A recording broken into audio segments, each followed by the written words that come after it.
Mina lento lena ingiphatha kabuhlungu yokuthi umalume yena uyaphika kuze kuzoba yimanje. Yebo umalume oGugu kufanele aphume ejele. Yewe usedonsile kakhulu lo mnyaka le aseyidonsile. Kodwa umalume oGugu mina bengikufisa naye ukuthi mangabe yizwa lento imina uNonhle ngikhona ngiyaphila. Iqiniso lakhe ngicela livume. Kungaze kulimala abanye abantu abasemaceleni babekade bengahlangene. Sasinaye la sesilala khona sasinaye sobabili. Omunye wayekade engekho. Mina lento le yangihlumeza kakhulu la emphakathini ngithukwa ingane zize zilinganise ezinye zithi zona zinamehla u3 awu2 lawa ababuka ngawo elinye lingaphansi enkomeni ngoku mina ngizazi kahle ukuthi mina ngenzeka lonto. Ngithukwa lemphakathini ukuthi mina ngabophisa uGugu.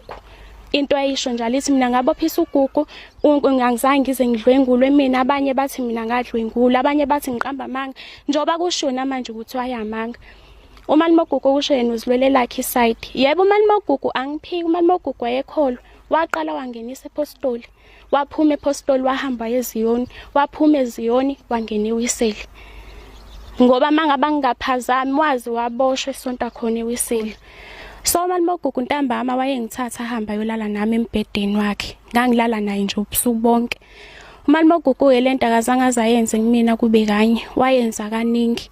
Engifaka into yakhe yokuchama ngaphambili nangemuva. Bandla sisi angifuni uqamba amanga ngifunde esinye isifundo ukuthi mawusukumela ingane eyintombazane wahamba waye emaphoyiseni kuyaphoqa ukuthi yangoba isukubhlungu inhliziyo yakho. Kodwa egcineni wena oba umuntu omubi. Zikhona ingane la ekhaya zamantombazane ezikhulayo enye ina 8 years enye ina 9 ezabafowethu. Kodwa ama ingafiki ithi auntie nangu umuntu la ngaphandle udlala ngami. Angiboni sisi ngisangakwazi ukuyikhuluma. Ngeke ngisakwazi nje ukuyikhuluma. Senguthula nje ngize ngife. Kuze ngigweme ini umphakathi nokukhuluma nabantu.